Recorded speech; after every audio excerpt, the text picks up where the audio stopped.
Gempa kembali terjadi di wilayah Banten pada Senin 17 Januari 2022 sekitar pukul 7.30 waktu Indonesia bagian Barat.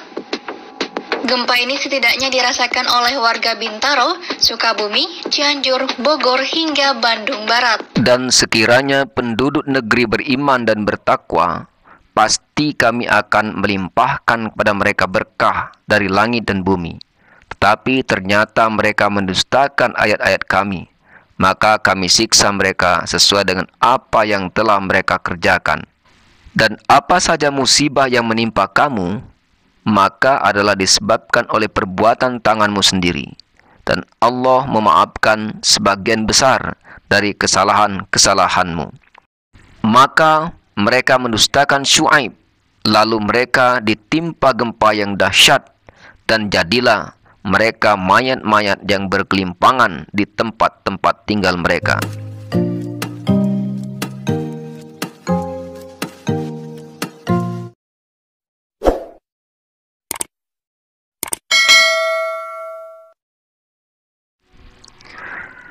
Assalamualaikum warahmatullahi wabarakatuh. Sahabat-sahabat mulia, di minggu-minggu terakhir ini kita kembali digemparkan dengan beberapa peristiwa kegempaan yang terjadi di beberapa wilayah Indonesia. Pertama, hari Jumat, tanggal 14 Januari 2022, terjadi gempa di Selat Sunda, Sumur Banten, dengan kekuatan 6,6 magnitudo dengan kedalaman 40 km. Terletak 132 km barat daya kota Pandeglang, Banten. Yang kedua, hari Minggu yang lalu tanggal 16 Januari 2022 terjadi goncangan gempa di dua wilayah, yaitu di Pacitan terjadi pukul 13:11 waktu Indonesia bagian Barat, terletak 97 km barat daya Pacitan dengan kedalaman 55 km. Kemudian juga terjadi di Aceh pukul 13:52 waktu Indonesia bagian Barat, terletak di wilayah atau titik koordinat 3,52 lintang utara dan 96,51 bujur timur dengan kedalaman 23 km. Dan yang baru saja terjadi hari ini, gempa terjadi lagi hari Senin tanggal 17 Januari 2022. Kembali terjadi di wilayah Jawa Barat dan Banten dengan kekuatan 5,4 magnitudo dengan pusat gempa 84 km barat daya Banten dengan kedalaman 10 km. Gempa kembali terjadi di wilayah Banten pada Senin 17 Januari 2022 sekitar pukul 7.30 waktu Indonesia bagian Barat. Gempa ini setidaknya dirasakan oleh warga Bintaro, Sukabumi, Cianjur, Bogor, hingga Bandung Barat. BMKG menyebutkan gempa pagi ini berkekuatan magnitudo 5,4. Pusat gempa berada pada 84 km barat daya Bayah, Banten dengan kedalaman 10 km.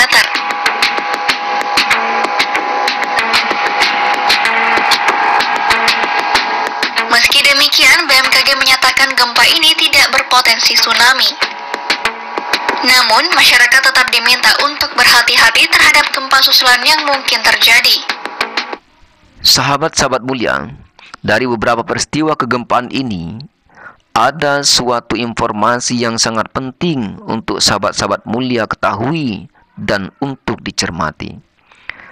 Kepala Badan Meteorologi, Klimatologi dan Geofisika, Dwi Korita Karnawati, telah mengeluarkan peringatan pasca terjadinya gempa di Pandeglang, Banten dengan kekuatan 6,6 magnitudo pada hari Jumat tanggal 14 Januari 2022, beberapa hari yang lalu, di mana gempa yang terjadi di Pandeglang, Banten tersebut, menurut beliau, bukanlah merupakan ancaman gempa yang sesungguhnya, atau dapat dikatakan bahwa gempa tersebut merupakan sinyal atau alarm untuk kewaspadaan dini masyarakat Indonesia. Ancaman sesungguhnya menurut Badan Meteorologi, Klimatologi dan Geofisika, yaitu adanya potensi gempa megatrust dengan kekuatan bisa mencapai 9 magnitudo, yang tentu akan berdampak kepada kerusakan-kerusakan yang parah, dan juga akan berdampak terjadinya tsunami mencapai ketinggian 20 meter.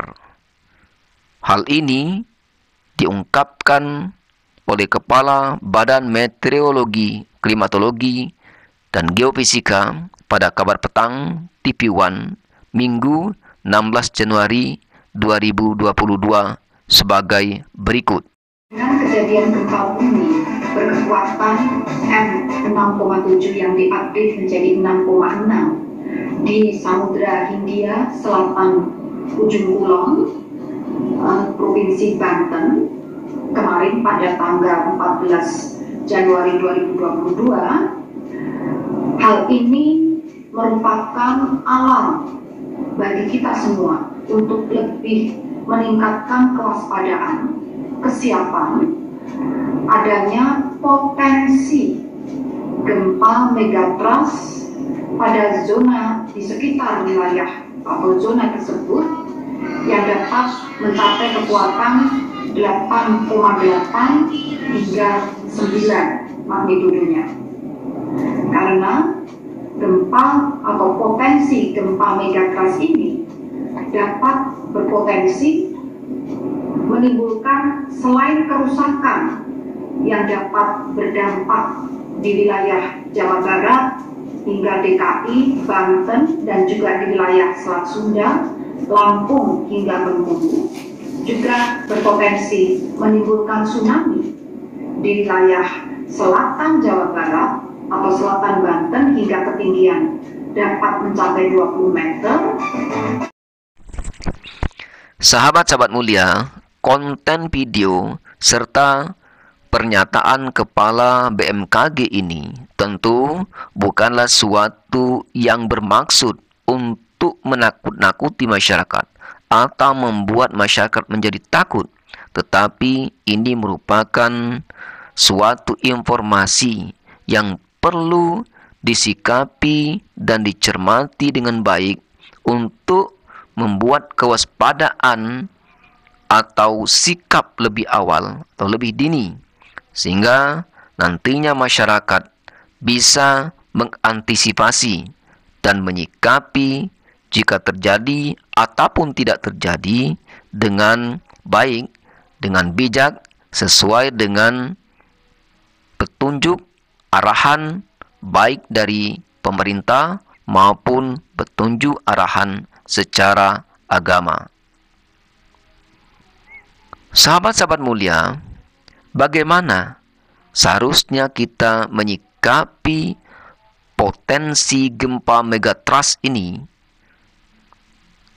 dengan informasi yang dari hari ke hari semakin gencar disampaikan, mengingat peristiwa gempa di akhir-akhir ini terus melanda negeri kita ini.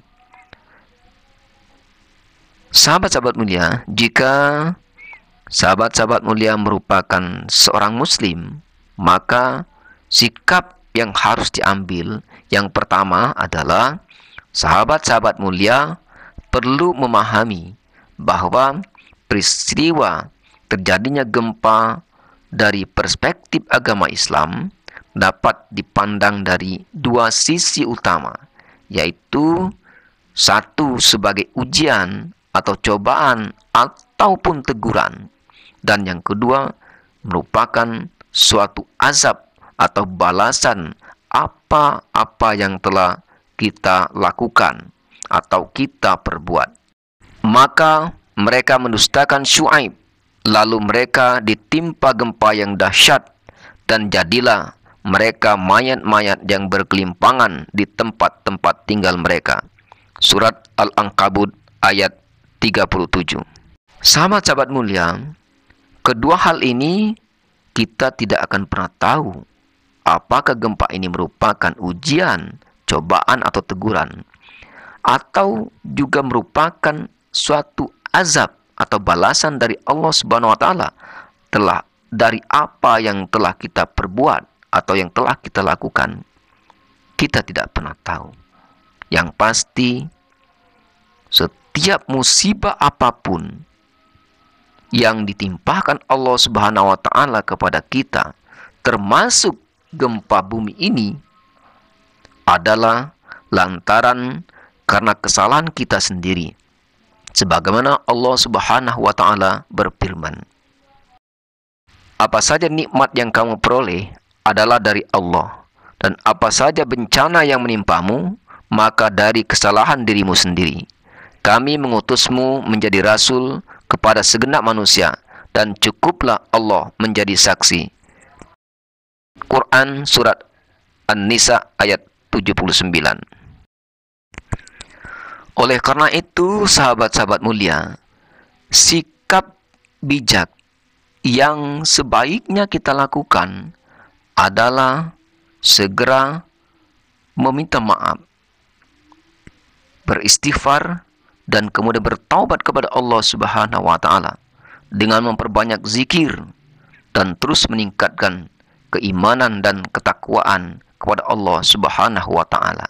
Hal ini sejalan dengan perintah Allah Subhanahu wa Ta'ala atau anjuran Allah Subhanahu wa Ta'ala sebagaimana firman-Nya dalam Al-Qur'an. Dan sekiranya penduduk negeri beriman dan bertakwa, pasti kami akan melimpahkan kepada mereka berkah dari langit dan bumi.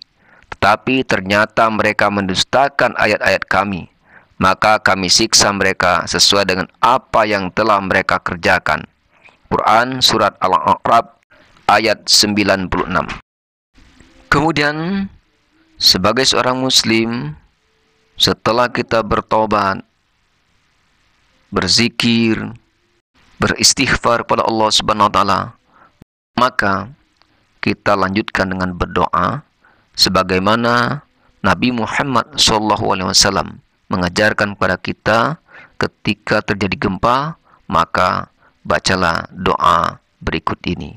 Allahumma inni as'aluka khairuha wa khairu ma fiha wa khairu ma arsalta bi wa a'udzubika min syarriha wa syarri ma fiha wa syarri ma arsalta bi. Ya Allah, sesungguhnya aku mohon kehadirat-Mu, kebaikan atas apa yang terjadi dan kebaikan apa yang di dalamnya, dan kebaikan atas apa yang Engkau kirimkan dengan kejadian ini, dan aku memohon perlindungan kepadamu dari keburukan atas apa yang terjadi dan keburukan atas apa yang terjadi di dalamnya, dan aku juga memohon perlindungan kepadamu atas apa-apa yang Engkau kirimkan. Sahabat-sahabat mulia, setelah istighfar dan berdoa kita lakukan, maka tentu kita juga dianjurkan untuk berikhtiar atau berusaha dalam bentuk usaha nyata.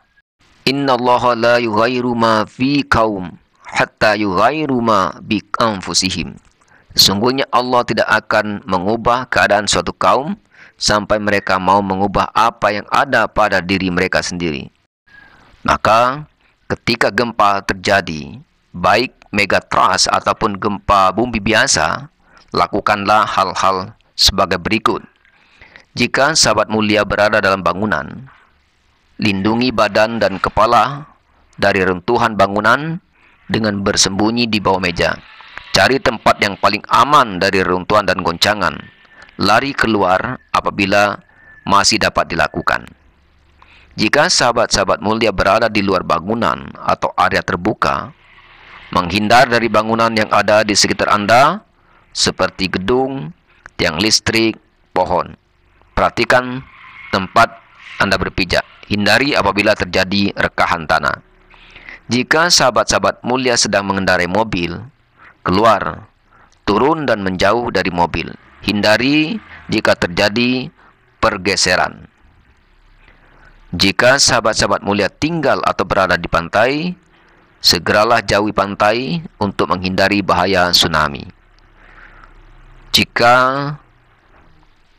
sahabat-sahabat mulia tinggal di daerah pegunungan, apabila terjadi gempa bumi, hindarilah daerah yang mungkin terjadi longsoran. Demikian sahabat-sahabat mulia, informasi tentang peristiwa kegempaan dan potensi gempa megatrust yang perlu kita ketahui dan kita cermati, serta antisipasi dan upaya-upaya yang perlu kita lakukan. Semoga kita senantiasa dalam lindungan Allah Subhanahu wa Ta'ala.